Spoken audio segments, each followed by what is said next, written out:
اللہ تعالیٰ اپنے بندوں سے بڑی ہی محبت فرماتا ہے۔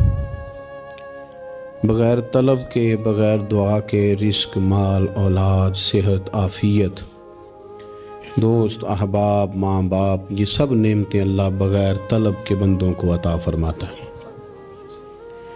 اللہ تبارک و تعالی اپنے بندوں کے حق میں رحمت والے فیصلے کرتا ہے، درگزر والا معاملہ فرماتا ہے۔ جگہ جگہ قرآن مجید میں اللہ تعالیٰ نے اپنے بندوں پر رحمت کرنے کا ذکر فرمایا ہے۔